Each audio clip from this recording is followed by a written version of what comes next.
Les relations entre membres d'une même famille ont quelque chose d'assez particulier. On peut les aimer, les détester, s'estimer chanceux ou malchanceux d'être à leur côté. Il n'empêche que d'une certaine façon, on sera toujours relié à eux. Cependant, au sein d'une fratrie, ajouter une enfance séparée, un aîné ayant conscience de son ancienne vie, de son ancienne fratrie, de ses anciennes erreurs, et vous obtenez l'un des meilleurs épisodes de Mushoku Tensei. Kunna!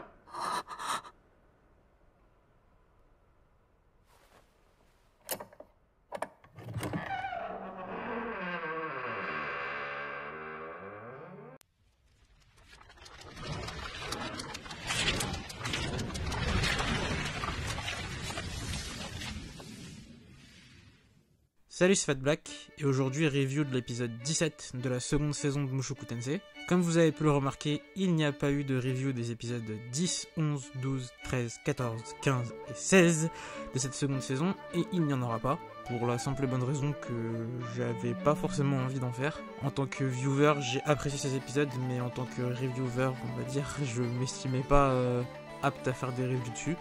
Excepté peut-être l'épisode 15 où il y avait des choses intéressantes à dire. Mais je me voyais pas développer un thème sur ces épisodes-là, donc je n'ai pas pris l'initiative de faire de review. Et la flemme aussi, un peu quand même, on va pas se mentir. Mais voilà, je reviendrai quand même en partie sur certains de ces épisodes au sein de cette review, puisque cet épisode met en avant pas mal de choses qui permettent de rebondir sur eux. Mais du coup, on va pouvoir commencer. Au sein de cet épisode, c'est donc la fraternité qui est mise à l'honneur, ainsi que la relation entre Rudeus et Norn. Mais du coup, à partir de ces deux éléments, beaucoup d'autres points ont été abordés dans cet épisode.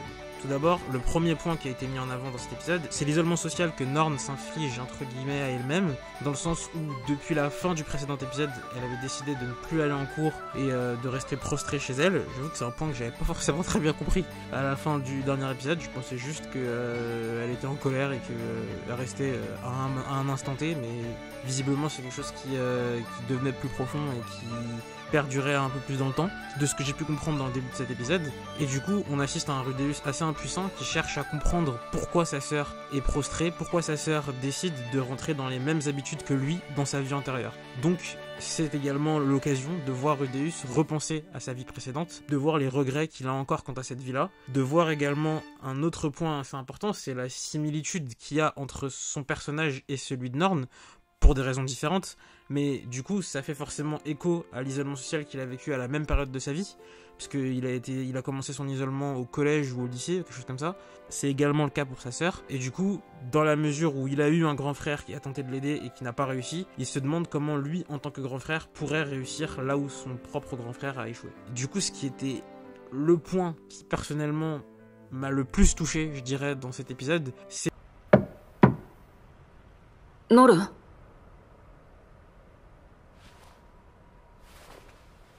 Kunna! Ce moment est vraiment, je sais pas comment dire, mais vraiment très touchant. Dans le sens où, oui, c'est la représentation en fait de pas mal d'angoisse que le personnage tentait d'enfouir en lui depuis probablement le début de la série, et surtout depuis le moment où il a décidé de repartir de l'avant en fin de première saison. Et revoir ça, revoir le personnage replonger entre guillemets dans ses regrets, dans ses pensées passées, c'était extrêmement intéressant. Ça me fait beaucoup penser à l'épisode 15 de la seconde saison, qui était plus centré sur Nanaoshi, où dans cet épisode-là, vous voyez que Nanaoshi peinait à trouver une solution pour effectuer une invocation depuis notre univers, du coup être capable d'invoquer quelque chose de notre univers dans celui de Mushoku Tensei. Du coup, en fait, dans cet épisode, on voit que le personnage craque.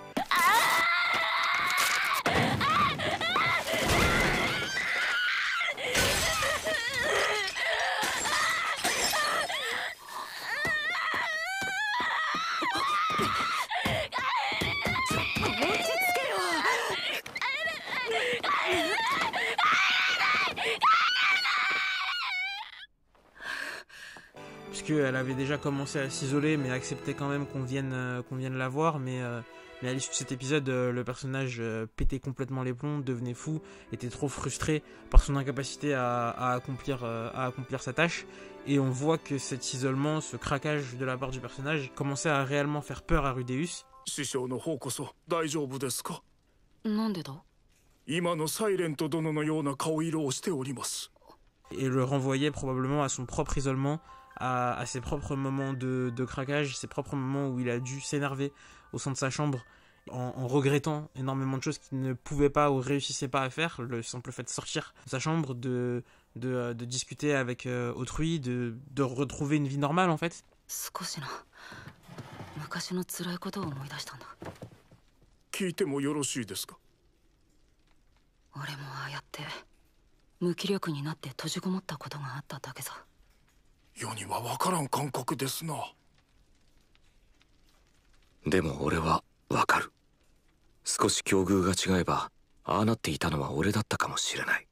Puisqu'au final, c'est un peu la même chose que veulent les deux personnages, Rudeus dans son ancienne vie et Nanaoshi à ce moment-là. Ce qu'ils veulent ou voulaient, c'était d'avoir une vie normale, de retrouver la vie qu'ils avaient avant.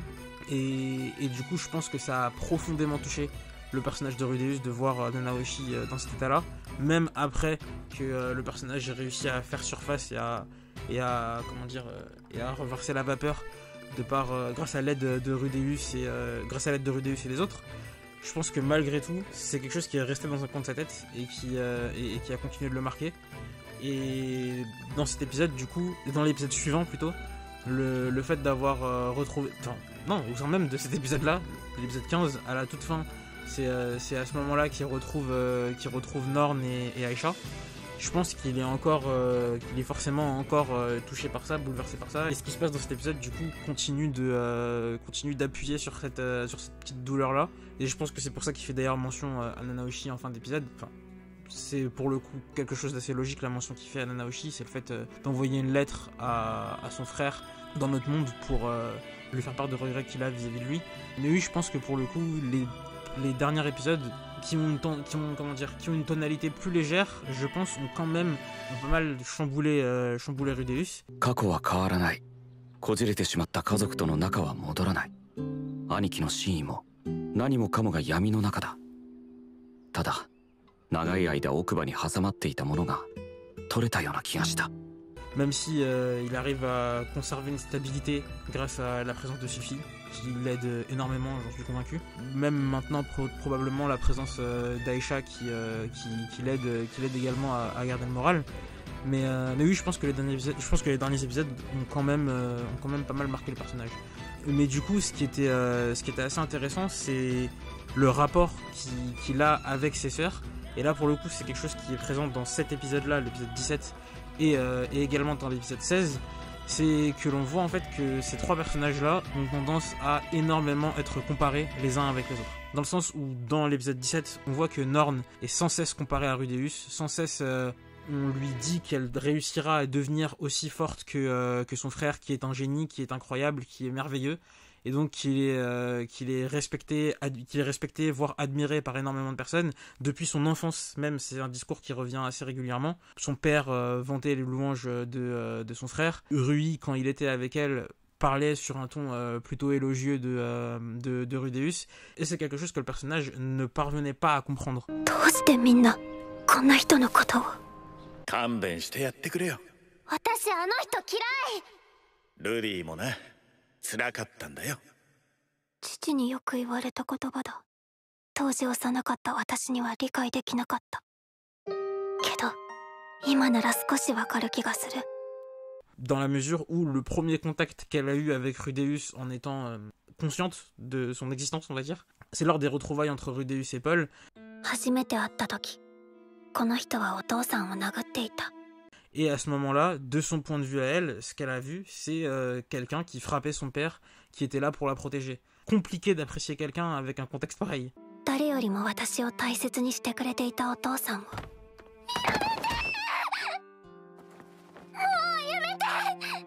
こんな人が家族だなんて認められるはずなかった。 Et du coup, c'est pas le fait d'entendre le discours vantant les louanges et les mérites de son frère qui allait le faire apprécier. Il aurait fallu, je pense, qu'elle vive avec lui, qu'elle discute avec lui, qu'elle comprenne en fait davantage le contexte de ce qui s'est passé, et c'est quelque chose qui n'a pas pu être fait, visiblement. Et ça a créé une distance et un fossé entre eux. いつからだろう。この人を恐ろしいと思うようになったのは。ce qui fait que lorsqu'elle a revu son frère, elle avait gardé cette image de lui, cette image péjorative de lui qui n'a pas réussi à changer malgré les louanges qu'Aisha a pu ensuite apporter sur le personnage. Et du coup, le fait de revoir Rudeus comme elle l'explique, et c'est tout à fait juste. ついこの間久しぶりに会った時は酔っ払って女の人と一緒にいた。今もきっとお父さんは必死にお母さんを探しているはずなのに、それなのにこの人はとても幸せそうだった。 Je peux comprendre qu'il y ait une appréciation compliquée. Je peux comprendre que ce soit compliqué d'apprécier le personnage de Rudeus. Alors, je peux comprendre qu'elle ait eu du mal à apprécier son frère avec un contexte pareil. Surtout lorsque l'on vante les compétences de son frère, le fait qu'il est un génie, le fait qu'il est vraiment compétent en magie, etc. Le fait de voir que quelqu'un d'aussi compétent, d'aussi génial, reste passif quant au fait de retrouver sa propre mère, c'est compliqué d'apprécier une telle personne. Tout ça en ayant de base une image assez négative de lui. Donc le raisonnement de Norn est, de mon point de vue, plus que logique. Et du coup, il fallait qu'elle rencontre son frère, qu'elle discute avec lui pour voir que l'image qu'elle s'était construite au départ n'était pas forcément la bonne, même s'il y a des points sur lesquels moi je suis toujours partiellement d'accord avec elle. Le fait que Rudeus reste là, à mener une vie pépère, une vie tranquille, alors que tout le monde est au front pour essayer de sauver sa mère, c'est quelque chose que je ne comprends pas, honnêtement. Le fait qu'il reste encore à Ranoa, qu'il y soit resté un temps pour essayer de comprendre des choses sur la catastrophe magique, sur ce genre de choses, je peux comprendre le fait qu'il y soit allé, ne serait-ce que même par curiosité, je peux comprendre qu'il y soit allé pour ça. Mais le fait que maintenant il y reste encore, surtout qu'en plus même sa bite elle a ressuscité, donc j'avoue que je comprends pas pourquoi le personnage reste encore là. Mais force est de constater que visiblement il a ses raisons. Mais de pas aller sauver sa mère, de pas aller rejoindre le groupe qui a été formé pour la sauver. D'ailleurs c'est quelque chose d'assez intéressant, dans les précédents épisodes on voit que Paul est davantage conciliant quant au fait que Rudeus essaye de se construire une vie, de se construire hors des combats, ce genre de choses, de mener une vie à lui, une vie heureuse. Paul est devenu moins exigeant vis-à-vis de Rudeus et comprend que le personnage a le droit d'être heureux après ces années de souffrance.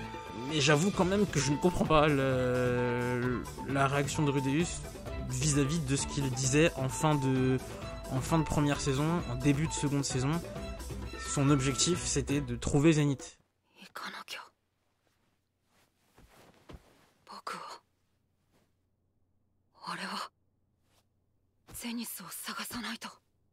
Et là, je vois pas en quoi il se rapproche de son objectif. J'ai vraiment du mal à comprendre. Mais oui, du coup, ce que je voulais dire à la base, j'ai un peu digressé, c'est que Norn était sans cesse comparé à son frère, et que du coup, de par cette comparaison, un complexe d'infériorité a commencé à apparaître, puisque quand on nous met sur un échelon inférieur à celui d'une personne qu'on déteste et qu'on méprise, comment est-ce qu'on peut se sentir bien? C'est vachement compliqué. Et de par la relation même qu'elle avait avec sa sœur, qui était une relation qui était quand même pas mal basée sur la comparaison, dans le sens où Aisha même se compare péjorativement à Norn, dans le sens où elle indique à Rudeus dans le précédent épisode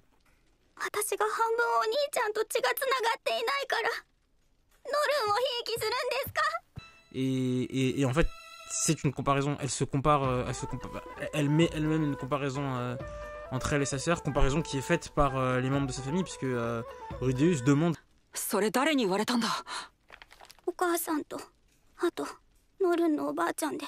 mais du coup oui, c'est quelque chose qui tout le temps est effectué, même lorsque Paul et Rui parlent des deux petites à Rudeus. Bon là c'est pas forcément de la comparaison, c'est plus une tentative de lui faire comprendre les différences qu'il y a entre les deux, pour qu'il puisse agir entre guillemets différemment en fonction du caractère sur lequel il va devoir se retrouver, dans le sens où les deux n'apprécient pas Rudeus. Aisha, elle, le glorifie et le voit comme un héros, et Norn, elle, le déteste, voudrait dans un premier temps même ne pas vivre avec lui, chose qu'elle va formuler et qu'elle va regretter en le formulant. Mais oui, du coup il avait besoin d'avoir des informations vis-à-vis des deux. Du coup, bah, ça passe par une petite comparaison qui s'effectue entre les deux sur ne serait-ce que leurs compétences, leur niveau scolaire, leurs aptitudes en fait, de manière générale. Où Norn est mise encore une fois en position d'infériorité. Et on est constamment un peu sur ce rapport-là entre les deux. Et du coup, Norn se sent, je pense, inférieur à Aisha. Même si c'est pas indiqué dans cet épisode, je pense que c'est le ressenti qu'elle a. Et se sent inférieur à Rudeus, se sent inférieur un peu à tout le monde. Et du coup, a du mal à gérer cette situation. Et la solution qu'elle a trouvée, c'est le fait de s'isoler. Et ce qui était d'autant plus intéressant, c'était du coup le regard que Rudeus avait vis-à-vis de cette situation. Comme je l'ai dit précédemment, en fait, en voyant Norn dans cet état, il s'est revu lui-même dans cet état. Et il s'est dit qu'il y avait un certain nombre de choses qu'il ne devait pas faire. Il ne devait pas la forcer à sortir. Il ne devait pas lui réciter des platitudes qui n'auraient pas de valeur pour elle et n'auraient pas de sens et qui montreraient plus qu'autre chose qu'il ne comprenait pas son ressenti. お前よりもっと辛い目に遭っている人もいる。今は辛いかもしれないが、逃げればずっと逃げ続けることになる。それはもっと辛い。しばらく学校に行かなくてもいいから、とりあえず俺と一緒に飯でも食いに行こう。そんな感じのこと。Du coup, j'ai beaucoup aimé la réaction que le personnage a eue, qui a été de simplement lui dire ce qu'il pensait. なんて言えばいいか。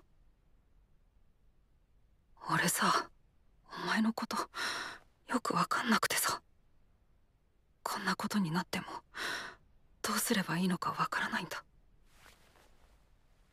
Lui dire ce qu'il ressentait, lui dire ce qu'il voulait faire, un point c'est tout. 俺いるから、いなくならないから、お前のことちゃんと見てるから、だからここにいていいか。Il lui a pas dit quoi faire, il lui a vraiment pas donné de marche à suivre en fait, il lui a juste fait des demandes, indiqué des choses que lui ressentait, que lui pensait, mais en aucun cas il lui a dit comment agir et quoi faire. Et j'ai beaucoup apprécié ça. C'est vraiment, j'ai beaucoup apprécié ça. Mais le personnage qui, à mes yeux, est le GOAT, vraiment le GOAT de ces derniers épisodes. 久しぶりだな。はい、お久しぶりです、ルイジェルドさん。Rudyard Speldia est le GOAT de ces épisodes. Dans le sens où les discours qu'il a pu avoir avec Norn et Rudeus sont les meilleurs de ces derniers épisodes, en fait, tout simplement.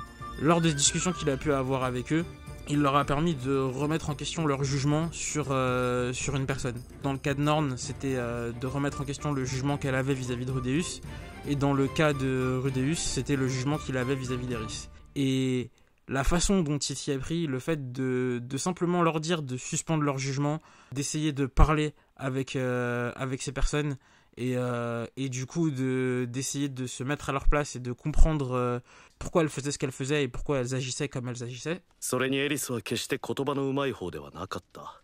何か理由があるのかもしれん。もし会う機会があったら落ち着いて話をしてみろ。俺もエリスと出会ったら奴の言い分も聞いておこう。 Juste, comment dire, ce recul que le personnage arrive à prendre, c'est vachement agréable compte tenu de la condition dans laquelle on l'a connu quand on l'a rencontré en fait. Il était très différent, plus bourru, moins je dirais, axé sur les sentiments. Et là, le fait de réussir à parler à cœur ouvert et d'inciter les gens à le faire, bah, c'est une évolution que je trouve incroyable pour le personnage, une évolution qui a bien sûr été amorcée il y a bien plus longtemps dans la série. On le voit, je dirais, dès le final de la première saison. 守るべきものがあるお前は戦士だ。すまなかった。 Où il a une discussion avec Rudeus, et dans le début de la seconde saison où encore une fois il a une conversation avec Rudeus juste avant qu'il essaye de vendre son bâton. 俺はお前についていこう。話はこれで終わりだ。腹を割って話し合うというのは骨の折れることだな。 Et du coup, ouais, le fait de voir l'évolution de Rui comme ça m'a satisfait, mais à un point pas possible dans ces deux derniers épisodes. Vraiment, j'ai adoré. J'aurais juste voulu voir sa rencontre avec Roxy, histoire de voir Roxy être traumatisée par la présence de sa gemme, ce genre de truc, mais là c'est plus l'effet comique. Et à côté de ça, bah, on voit que en plus d'être un GOAT en dialogue, c'est toujours le GOAT pour les au revoir. 安心しろ、また会える。私も一緒に行きたいです。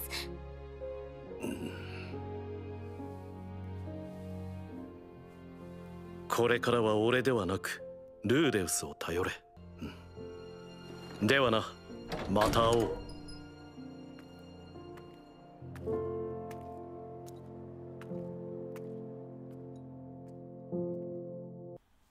Non, vraiment, oui, c'est quelque chose. C'est quelque chose. Mais du coup, comme je le disais, c'est un épisode qui, à mon sens, relève amplement le niveau des précédents épisodes, mais qui vient également pointer du doigt un peu la légèreté dont il faisait preuve. Et c'est quelque chose que j'apprécie. Parce que, vraiment, comme je l'ai déjà dit, à un moment donné, Norn dit ça. ついこの間、久しぶりに会った時は、酔っ払って女の人と一緒にいた。今もきっと、お父さんは必死にお母さんを探しているはずなのに。それなのに、この人はとても幸せそうだった。とにかく怒られないようにしなきゃ。Et c'est vraiment le cas. Paul se démène, vraiment, pour retrouver Zénith, pendant que Rudeus ne fait rien. Donc on va pouvoir venir au point qui quelque part, je pense, était mon point préféré, réellement. À côté de celui que j'ai mentionné précédent, vraiment, c'était mon point préféré du dernier épisode. Ça a été tout simplement l'annonce du prochain. Si vous ne l'avez pas vu, vous avez dû être informé par les réseaux sociaux ou je sais pas quoi, ou alors ma vidéo va vous l'informer.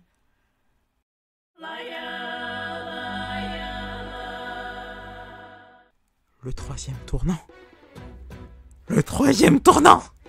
Le turning point numéro 3, quand on sait ce qu'ont été les deux précédents, à savoir la catastrophe magique et la rencontre avec Orsted, ça annonce des épisodes géniaux. Ça annonce 2 épisodes qui vont être géniaux. Ça annonce 2 épisodes qui vont être géniaux. Parce que oui, jusqu'ici, le turning point, ce n'est pas seulement un épisode, mais 2 épisodes à mon sens. Il y a l'épisode baptisé Turning Point, et l'épisode qui succède l'épisode baptisé Turning Point. Dans le cas du premier, le premier épisode était la catastrophe magique, suivi de la rencontre avec Homodeus et de la rencontre avec Rui dans l'épisode suivant. Et pour le second épisode, on a eu la rencontre avec Orsted et donc la mort de Rudeus.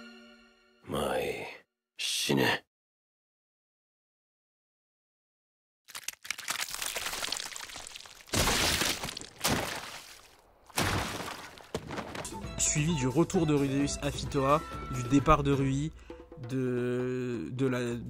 comment dire, du entre guillemets passage à l'âge adulte entre Rudeus et Eris, et du coup du départ d'Eris, et du coup ce sont des épisodes qui à chaque fois sont un doublé. Pour le moment, c'est 2 épisodes qui sont vraiment intéressants les uns après les autres, pour ce qui s'y passe, pour le drame et la tension qu'il y a dans ces 2 épisodes à chaque fois. J'ai hâte de voir ce troisième tournant, parce que là j'espère vraiment en fait qu'on va passer à un moment où Rudeus va arrêter de juste être spectateur des recherches sur Zénith et va devenir réellement un acteur et lui aussi participer au sauvetage de sa mère. Parce que le voir attendre dans sa campagne avec une tenue en mode Steve Jobs, c'est sympa, mais j'ai envie de le voir se bouger un petit peu, quoi. Voilà. Mais du coup, au-delà du fait que réellement, sincèrement, je suis ému quant au fait de savoir que la semaine prochaine, du coup peut-être même aujourd'hui pour vous, va y avoir le prochain épisode, va y avoir le turning point. C'est quelque chose d'assez incroyable pour moi. Et vraiment, j'espère qu'il sera lié à Zénith, même si d'après moi, 3 directions sont possibles. Dans un premier temps, on aurait le fait que les travaux de Nanaoshi apporteraient des réponses sur la catastrophe magique et nous dévoileraient davantage d'informations sur Orsted, Homodeus, potentiellement même la place et également la personne qui serait capable de les effacer de ce monde, comme elle le disait dans l'épisode 9. 私たちはこの世界にとって異物なの。歴史を大きく変えるようなことをすれば、きっと世界に排除される。だから自分に必要なものしか作らないし、利がなければ提供もしない。 Je vous envoie d'ailleurs, si vous ne l'avez pas vu, à ma review de l'épisode 9, qui je pense peut être intéressante à voir compte tenu du lot d'informations que je rappelle dans cette review et qui aideront potentiellement à la compréhension des prochains épisodes, parce que je suis convaincu que Nanaoshi fera partie de cette suite d'épisodes. Je peux me tromper évidemment, mais dans la mesure où Rudeus disait ceci dans l'épisode 15. 世話をかけたわね。ギブアンドテイクでしょ。今度僕が困った時に助けてくださいよ。 Je pense que Nanaoshi sera présente parce que il risque d'y avoir un problème. Il y a un tournant, il y a un turning point. Forcément, il va y avoir un problème. C'est voilà. もちろんよ。 À côté de ça, on aurait potentiellement également les complots et Ariel de manière. On aurait potentiellement Ariel et les complots qu'il y a au niveau royal, au niveau monarchique, au niveau de comment dire, au niveau de la succession. De la succession qu'il doit y avoir au royaume d'Ashura. Je pense que c'est quelque chose qui pourrait être un tournant dans la mesure où la prise de pouvoir d'un nouveau roi, l'ascension au pouvoir plutôt d'un nouveau roi serait quelque chose qui aurait une influence réelle sur la géopolitique de Mushoku Tensei et donc sur le monde de Mushoku Tensei. Donc effectivement ça pourrait être ça pourrait donner lieu à même potentiellement la réapparition d'Eris qui je crois a été liée elle aussi au trône au moment de son départ. Donc ça pourrait faire bouger des personnages en fait. Donc ça pourrait être ça, mais j'ai du mal à croire que ça serait suffisant.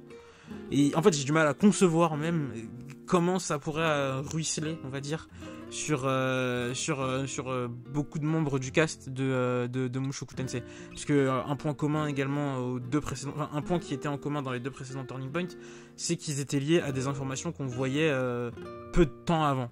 Dans le sens où la catastrophe magique nous avait été introduite par l'apparition de l'orbe et la rencontre avec Orsted nous avait été introduite justement dans l'épisode où on voyait la catastrophe magique, dans l'épisode 8 du coup. Et dans l'épisode 8 où on voyait plutôt Orsted rencontrer un dragon, et dans l'épisode 21, le second tournant, où on voyait des dragons au début de l'épisode et ensuite la rencontre avec Orsted. Donc à chaque fois c'était quelque chose qui était un peu introduit, et là du coup ça fait partie des éléments qui seraient introduits, du coup les intrigues politiques avec Ariel. Mais il y a pas mal d'autres choses qui nous sont introduites et je pense qu'on va plus se diriger vers les autres choses. Et du coup, le dernier élément, ce serait comme je le disais, les informations sur Zenith et le groupe de Paul qui nous ont été mentionnés récemment. En fait, on a pu voir même de manière générale qui était au front, on va dire. Paul, Roxy, Tal End, Ginger et les deux apprentis de Paul. Je dois avouer que je me souviens plus de son nom. Mais celle qui se bat à moitié à Walpé et l'autre mage qui n'a pas de caractéristiques particulières. Mais du coup oui, c'est globalement ce groupe là qui est présent au front. Je ne les vois absolument pas gagner. Sans Rudeus en fait je ne vois pas les retrouvailles avec Zenith se faire. Donc s'il devait y avoir un assaut, un combat, je pense que les personnages perdraient. De manière générale même l'opening donne cette sensation en fait de je sais pas s'il s'agit de défaite, mais donne la sensation en fait que à un moment quelconque Rudeus et Elinalise vont aller au front. Donc là j'ai pas l'impression qu'ils soient sur le départ dans cet épisode. Donc je pense qu'il va y avoir un assaut, que le groupe de Paul va se faire laver. Et que du coup ils vont repartir à un moment donné avec Rudeus et que Paul et Roxy vont retrouver Rudeus et qu'on aurait potentiellement enfin, je veux pas me précipiter, mais j'y crois, on aurait donc potentiellement enfin les retrouvailles que j'attendais tant entre Roxy et Rudeus.